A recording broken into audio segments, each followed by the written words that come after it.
عزیز طلباء و طالبات، آج ہم جس سبق کا مطالعہ کرنے جا رہے ہیں اس کا عنوان ہے طنز و مزاح کے فروغ میں اودھ پنچ اور شگوفہ کا حصہ۔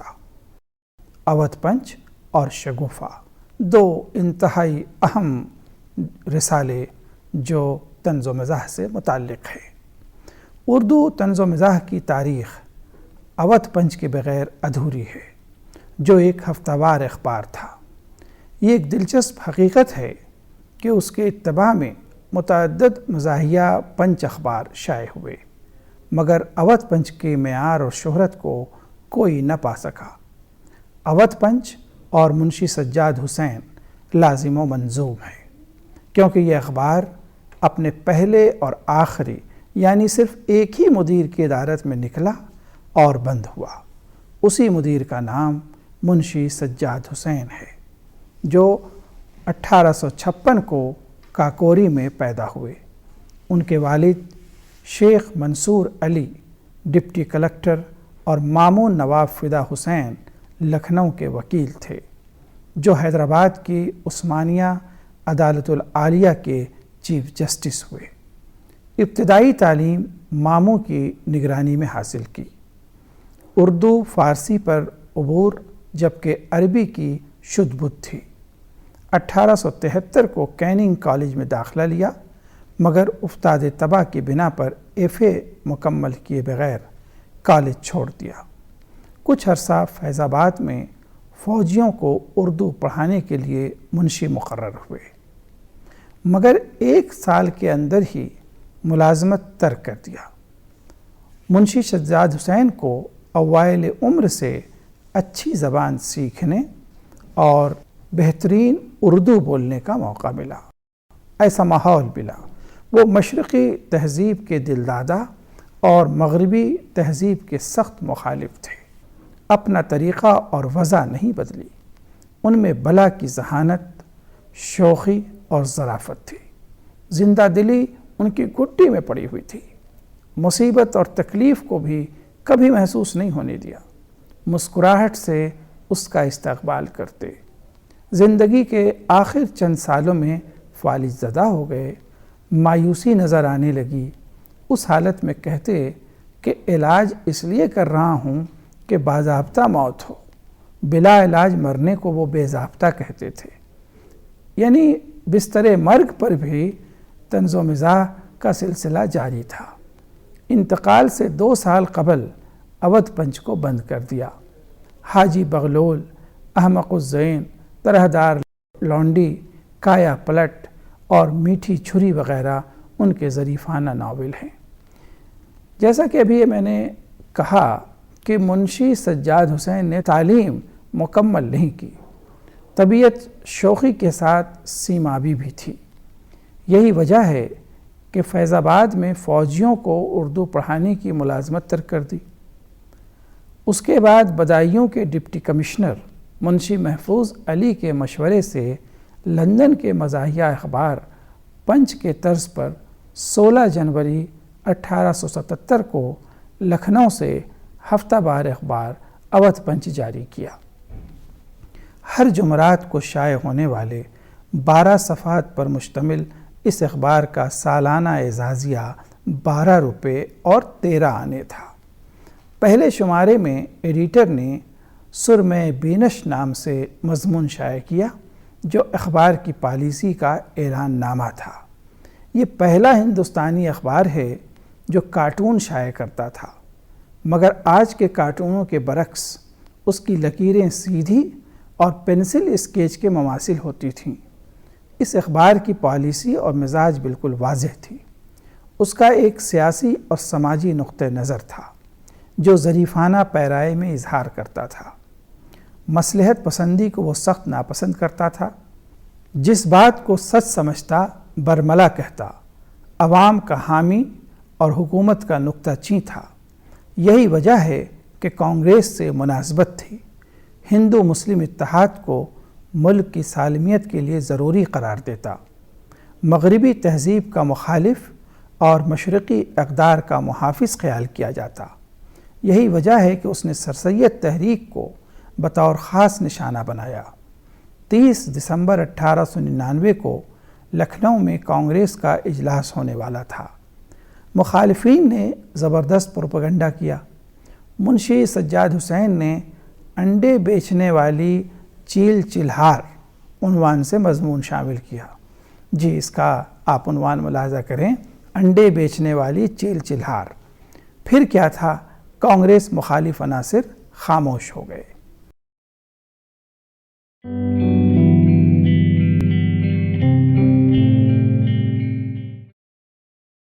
اودھ پنچ کے مشہور لکھنے والوں میں اکبر حسین الہ آبادی، مرزا مچھو بیگ، پنڈت تربھون ناتھ ہجر، نواب سید محمد آزاد اور بابو جوالا پرساد برق وغیرہ شامل تھے۔ تقریباً 36 برسوں تک اردو طنز و مزاح کے افق پر اودھ پنچ سایہ فگن رہا۔ اس سے تحریک پا کر ہندوستان کے 28 شہروں سے تقریباً 70 پنچ اخبارات منظر عام پر آئے، مثلاً پنجاب پنچ، کلکتہ پنچ، دہلی پنچ، میرٹھ پنچ، گجرات پنچ، راجپوتانہ پنچ اور انڈین پنچ وغیرہ وغیرہ۔ مگر ان تمام میں اودھ پنچ کو جو مقبولیت حاصل ہوئی وہ کسی اور پنچ کے حصے میں نہ آ سکی۔ اودھ پنچ اخبار کا ہر صفحہ بلکہ ہر سطر شوخی و ظرافت سے مزین ہوتا تھا، مگر اس کے 4 ادبی معرکے قابل ذکر ہیں۔ اول، فسانہ آزاد کے خلاف اس نے لکھنا شروع کیا۔ دراصل پنڈت رتن ناتھ سرشار اودھ پنچ اخبار میں لکھتے تھے، مگر نول کشور کا اخبار اودھ اخبار شروع ہوا تو سرشار کا فسانہ آزاد اس میں قسط وار شائع ہونے لگا۔ یہ چیز منشی سجاد حسین کو گراں محسوس ہوئی۔ چونکہ اودھ اخبار کی انگریز پرستی سے اودھ پنچ پہلے ہی اختلاف کر چکا تھا، چنانچہ اودھ پنچ نے اودھ اخبار کو بنیا اخبار کا خطاب دیا۔ جی ہاں، بنیا اخبار۔ رفتہ رفتہ اودھ پنچ نے فسانہ آزاد پر اعتراضات شروع کر دیے۔ اس سے یہ فائدہ ضرور ہوا کہ اودھ پنچ کی ظرافت نگاری کا ایسا نمونہ دیکھنے کو ملا جس نے اسے شہرت کی بلندیوں پر پہنچا دیا۔ فسانہ آزاد کی زبان کو اودھ پنچ نے ماماؤں اور مغلانیوں کی زبان قرار دیا۔ اعتراضات کے لیے جو مضامین لکھے گئے اس کے عنوانات ملاحظہ کیجیے ذرا۔ فسانہ آزاد کی دم میں نمدہ، فسانہ آزاد کے پرخچے، بنیا اخبار کے فسانہ آزاد پر سرسری نظر، ماہی سقنخور کی نانی فسانہ آزاد کی جلد ثانی۔ یہ وہ عنوانات تھے جسے قائم کر کے فسانہ آزاد پر نکتہ چینی کی جا رہی تھی۔ 26 اکتوبر 1880 کے شمارے میں بنیا اخبار کے فسانہ آزاد پر سرسری نظر عنوان سے اودھ پنچ نے خوب خبر لی۔ دیکھیے، طرز بیان وہ پاکیزہ کہ قدم قدم پر ٹھوکر، اپنا قول خود آپ ہی کو یاد نہیں، اختلافات بیان سے عبارت بالکل دیوانے کی زٹل کا یقین ہوتا ہے، زبان محاورہ کے تو گویا حضرت ہی موجود ہیں، قوت اختراع خدا نے ایسی عطا فرمائی کہ ایسے ایسے الفاظ محاورات گڑھے جاتے ہیں کہ پیر بخارا کے شہدے، سعادت گنج کے تنبولی، دو گھویں کے تیلی، امین آباد کے فقرے، نذیر آباد کی ٹکائیاں، صدر بازار کے بوچڑ تک شاگردی کا دم بھرتے ہیں۔ اصل میں یہ سب لکھنؤ کے علاقے ہیں، یہ وہ علاقے ہیں جہاں سے اس طرح کے تنبولی، تیلی اور فقرے، شہدے وغیرہ مشہور تھے۔ ان سب کا حوالہ دے کر اس کو اس کی زبان سے موسوم کر دیا۔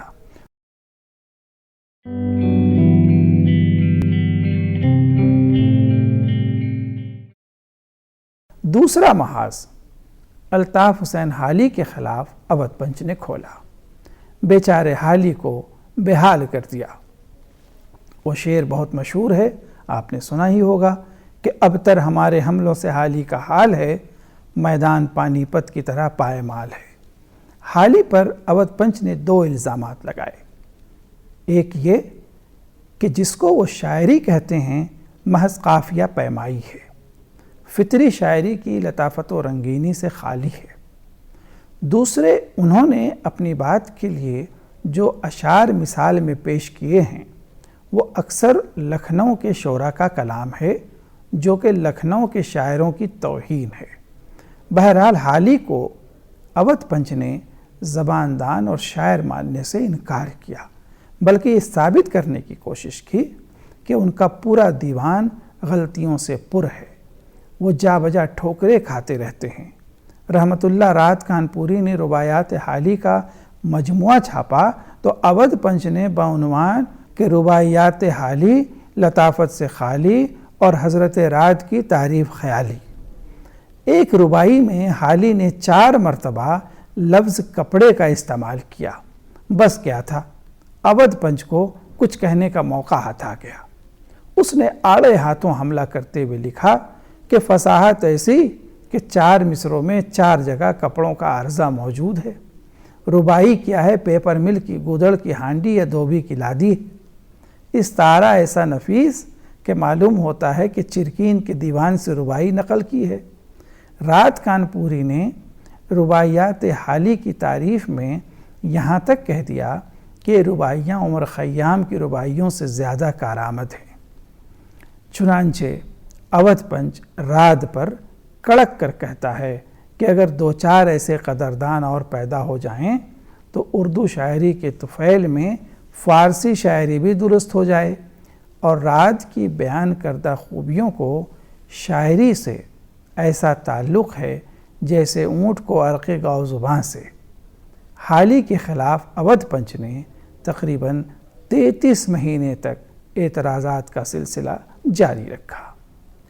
اودھ پنچ نے حالی کے بعد تیسرا نشانہ داغ کو بھی بنایا۔ داغ تو تھے ہی دہلی کے، یہ بھی اس کی رقابت کا نشانہ بنے۔ داغ کے شاگردوں نے استاد کی شاعری پر تمام لکھنؤ کو قربان کیا، نتیجتاً داغ کو اس کا خمیازہ بھگتنا پڑا۔ حتیٰ کہ شاعری کے علاوہ داغ کی ذاتی زندگی اور خاندان پر کیچڑ اچھالا گیا۔ اودھ پنچ نے داغ کی شاعری کو کبھی تسلیم نہیں کیا۔ اودھ پنچ نے داغ کو کہا کہ وہ فارسی جانتے تھے مگر عربی سے نابلد تھے، اس لیے رامپور کی علمی صحبتوں میں آنے سے کتراتے تھے۔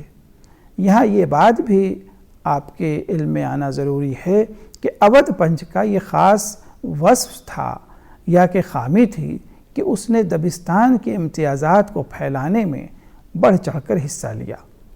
دبستان لکھنؤ کا وہ مخلص ترجمان تھا۔ یہی وجہ ہے کہ حالی اور داغ کو داغدار کرنے میں کسی رعایت کا پابند نہیں تھا۔ اب آئیے داغ پر اودھ پنچ نے اپنا راستہ نکال لیا۔ کیا کہا داغ کے بارے میں؟ یہ کہ رامپور میں رہ کر شعراء لکھنؤ کی صحبت میں لکھنؤ ہی کی طرز گویائی اختیار کی اور اہل لکھنؤ کی تقلید کر کے اپنی زبان کو درست کیا۔ داغ دلی کے ایک نابالغ یہ ممکن کب تھا کہ اپنی 1.5 اینٹ کی مسجد الگ بناتے، اور حق تو یہ ہے کہ لکھنؤ والوں ہی کے طفیل شاعر بنے، کیونکہ وہ طفل مکتب دلی سے آئے تھے اور دلی کا کہا ہوا ایک شعر وہ پیش نہیں کر سکتے۔ شواہد ہیں کہ ان کی شاعری کی بنا رامپور میں پڑی اور جو کچھ آیا اساتذہ لکھنؤ کی تعلیم سے آیا۔ آخری عمر میں وہ دکن کے ہو کر رہ گئے جہاں ان کی پذیرائی ہوئی۔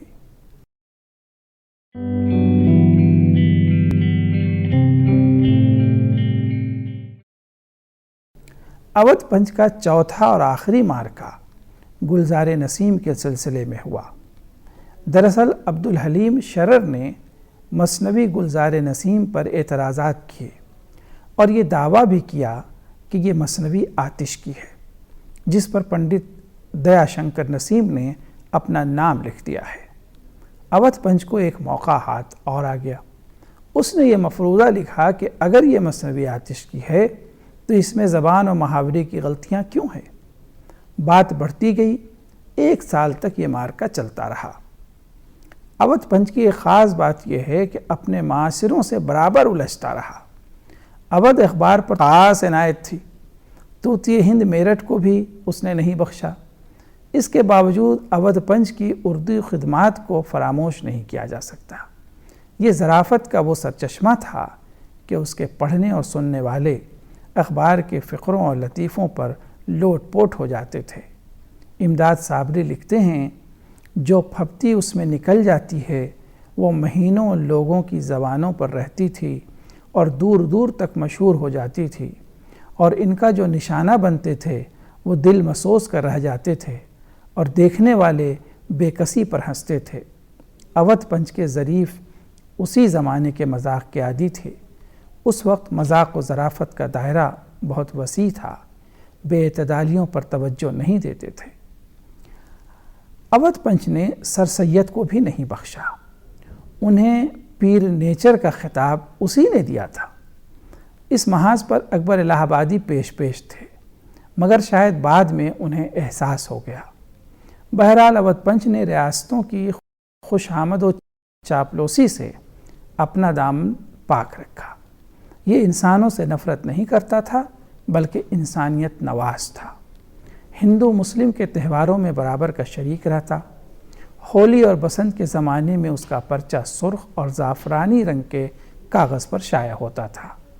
اودھ پنچ میں مضامین کے علاوہ نظم کا حصہ بہت اہمیت رکھتا ہے، جس میں مظلوم لوگوں، حکمراں طبقوں اور حاکموں کو بے نقاب کیا گیا ہے۔ حکومت کے ملازموں میں بدعنوانیاں ہر دور میں ایک مسئلہ رہا ہے۔ چنانچہ پولیس کا آدمی عوام دشمنی میں جو حرکتیں کرتا ہے، اس کا اظہار اکتوبر 1877 کے پرچے میں نظم کی صورت میں کیا ہے۔ کس کی شامت آئی ہے دے رپورٹ واردات، دے تو پھر سیدھا بنانا کوئی ہم سے سیکھ جائے، مدعی ملزم بنے بن جائے ملزم مدعی، لاکا پڑھنا پڑھانا کوئی ہم سے سیکھ جائے، بدمعاشوں کی غریبی لائق الطاف ہے، بے کسوں پر رحم کھانا کوئی ہم سے سیکھ جائے، کون کر سکتا ہے چٹ یوں مال خلقت بے دھڑک، کون کر سکتا ہے چٹ یوں مال خلقت بے دھڑک، ایسی حکمت یہ بہانہ کوئی ہم سے سیکھ جائے۔ اس طرح ہم دیکھتے ہیں کہ اودھ پنچ کے مضامین میں تنوع بہت تھا۔ عالمی مسائل، لکھنؤ کا طرز معاشرت، محرم، چہلم، عید، شب برات، دیوالی، ہولی، بسنت کے جلسے، عیش باغ کے میلے، مشاعرے، پتنگ بازی، مرغ بازی، بٹیر بازی کے علاوہ چٹکلوں، لطیفوں، شعراء کے کلام پر اصلاح دینے، اعتراضات جڑنے اور مباحثے چھیڑنے کا سلسلہ مہینوں نہیں بلکہ بعض تو سال تک چلتا رہا۔ یہی وجہ ہے کہ اودھ پنچ کثرت سے پڑھا جاتا تھا۔ دوست دشمن سب کو متاثر کیا اس نے۔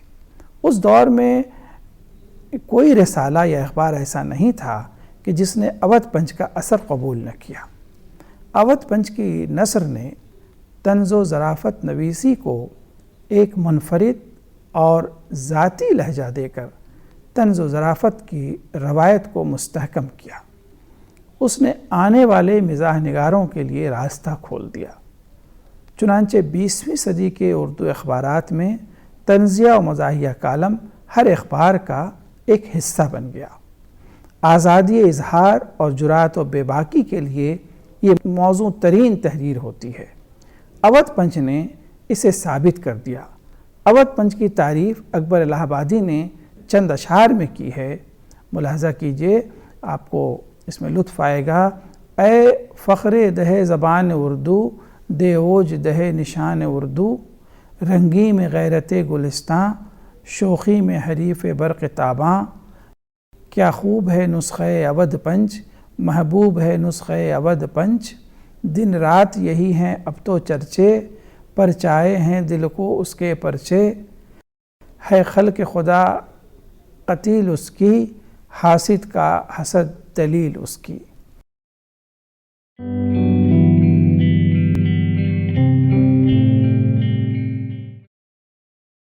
اودھ پنچ کے بعد اردو طنز و مزاح کے فروغ میں دوسرا بڑا نام حیدرآباد کا رسالہ شگوفہ کا ہے۔ حالانکہ زمانی اعتبار سے بہت دوری ہے۔ اودھ پنچ 1912 میں بند ہوتا ہے اور 56 سال کے بعد 1968 میں شگوفہ کا پہلا شمارہ شائع ہوتا ہے۔ چنانچہ اردو طنز و مزاح کی جس توانا روایت کو اودھ پنچ نے قائم کیا تھا، اس کے حسن خاتمہ کے نصف صدی بعد شگوفہ نے دوبارہ زندہ کر دیا۔ اس کے پیچھے زندہ دلان حیدرآباد کا بڑا ہاتھ ہے، جس کے بغیر شگوفہ کا تعارف نامکمل رہ جائے گا۔ دراصل زندہ دلان حیدرآباد کو ابتدا میں فائن آرٹس اکیڈمی حیدرآباد کے ادبی شعبہ کی حیثیت سے تشکیل دیا گیا تھا۔ 1950 میں یہ اکیڈمی قائم ہوئی تھی، جس کا دائرہ رقص، موسیقی اور ڈرامے تک محدود تھا۔ طنز و مزاح نگار اس سے وابستہ ہوئے اور انہیں ایک ادبی پلیٹ فارم دستیاب ہو گیا۔ حیدرآباد کا ادبی ذوق جگ ظاہر ہے، چنانچہ اس مزاحیہ شاعری نے بھی جلد ہی زبردست عوامی مقبولیت حاصل کر لی، جس کی روایت آل انڈیا ریڈیو حیدرآباد کے ڈائریکٹر ایاز انصاری نے 9 جنوری 1961 کو ریڈیو اسٹیشن کے سبزہ پر مزاحیہ مشاعرے کی شکل میں ڈالی تھی، اور ہوا یہ کہ چند سالوں میں حیدرآباد ہی نہیں بلکہ متحدہ آندھرا پردیش کے مختلف شہروں میں اس طرح کے مشاعرے منعقد کیے گئے۔ اسی اثنا ڈاکٹر سید مصطفیٰ کمال کے دل میں یہ داعیہ پیدا ہوا کہ کیوں نہ طنز و مزاح کے فروغ کے لیے ایک باقاعدہ بزم کا قیام عمل میں لایا جائے۔ چنانچہ ان کے بار بار اصرار پر فائن آرٹس اکیڈمی حیدرآباد کے لیے ایک شعبہ کی حیثیت سے 1963 کو زندہ دلان حیدرآباد کا قیام عمل میں آیا۔ اس کے 3 سال کے بعد 14 اور 15 مئی 1966 کو حیدرآباد میں طنز و مزاح نگاروں کی ایک کل ہند کانفرنس منعقد ہوئی، جس کے سیکریٹری پدم شری جناب مجتبیٰ حسین تھے۔ اس کے بعد لگاتار 2 سال زندہ دلان حیدرآباد کی کل ہند کانفرنسیں منعقد ہوتی رہیں۔ اس سے ہمت پا کر 1968 میں رسالہ شگوفہ کا اجرا عمل میں آیا۔ شگوفہ کی وجہ تسمیہ کے بارے میں مصطفیٰ کمال صاحب نے خود بتایا ہے۔ وہ خود کہتے ہیں کہ میں کلی یا پھول نہیں کھلاتا بلکہ شگوفے چھوڑتا ہوں، اور شگوفے چھوڑنا اردو ادب میں محاورہ کے طور پر استعمال کیا جاتا ہے، جس کا مطلب انوکھی بات کہنا ہے۔ بہرحال زندہ دلان حیدرآباد کے ترجمان کی حیثیت سے شگوفہ کی شناخت بن گئی۔ ابتدا میں یہ رسالہ 1.5 ماہی تھا، جس کی قیمت 1 روپے تھی۔ سال میں 8 پرچے شائع ہوتے تھے، مگر 1973 سے یہ ماہنامہ ہو گیا۔ رسالہ شگوفہ کی یہ خوش قسمتی ہے کہ اردو کے بڑے ادیب و قلمکار اس سے وابستہ رہے، جن میں کرش چندر، کنہیا لال کپور، فکر تونسوی، رشید قریشی، بھارت چندر کھنہ، نریندر لوتھر، مسیح انجم، پرویز ید اللہ مہدی اور نعیم زبیری وغیرہ کے نام قابل ذکر ہیں۔ شگوفہ کی خدمات کا اعتراف کرتے ہوئے جولائی 2005 میں پروفیسر گیان چند جین نے کہا تھا کہ اردو میں 2 ہی مزاحیہ رسالے سرخرو ہوئے ہیں، میری حیات مستعار سے پہلے اودھ پنچ اور میرے دور میں شگوفہ۔ کوئی دوسرا ایسا حشاش بشاش اردو رسالہ ہند و پاک، چین و ماچین میں، لندن و امریکہ میں ہو تو سامنے لائیے۔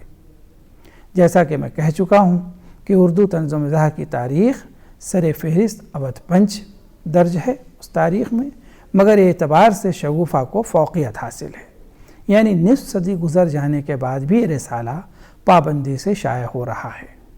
اتنے طویل عرصے تک طنز و مزاح کا کوئی رسالہ اب تک شائع نہیں ہو سکا، جو ایک غیر معمولی بات ہے۔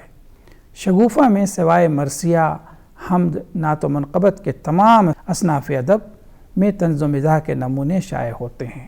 اس کے عنوانات ملاحظہ کیجیے: مال مفت کے نام سے انشائیہ و مزاحیہ مضامین، اڑیں گے پرزے کے تحت خاکے، بال کی کھال عنوان سے تبصرے، ایسی کی تیسی کے زیر عنوان تنقیدی مضامین، قاضی جی دبلے کے تحت رپورتاز اور سفرنامے، دخل در نامعقولات کے زیر عنوان ڈرامے اور مزاحیہ افسانے، مال مسروقہ کے عنوان سے دوسرے رسائل میں چھپی تخلیقات کی دوبارہ اشاعت، شیطان کی آنت کے تحت سلسلہ وار کالم و قسط وار ناول، پھر ملیں گے اگر خدا لایا کے تحت اداریہ اور چورن وغیرہ عنوانات شامل رہتے ہیں۔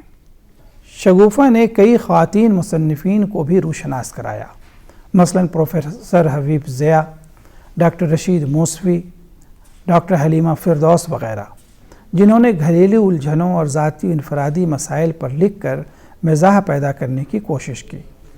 شگوفہ نے عام شماروں کے علاوہ سال نامے، خصوصی نمبر، سووینیر اور گوشے بھی شائع کیے، مثلاً حیوان ظریف غالب نمبر، ہندوستانی مزاح نمبر، راجہ مہندی علی خان نمبر اور فہرت اللہ بیگ نمبر وغیرہ۔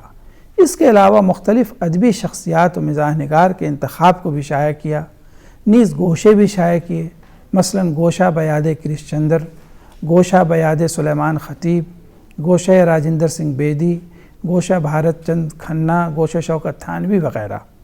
اب تک شگوفہ کے 450 شمارے بشمول 27 خصوصی نمبر، 22 سووینیر اور 37 سال نامے شائع ہو چکے ہیں، جو 30,000 صفائح سے زائد پر مشتمل ہیں۔ 11 ماہانہ شمارے اور ہر جنوری کو سالانہ نکلتا ہے۔ اس طرح ہم دیکھتے ہیں کہ اردو طنز و مزاح کی تاریخ میں شگوفہ کا اپنا مقام ہے، اور یہ دونوں معروف رسالے شگوفہ اور اودھ پنچ طنز و مزاح کی راہ میں مشعل راہ ہیں اور ہم لوگوں کے لیے ایک رول ماڈل ہیں۔ بہت بہت شکریہ۔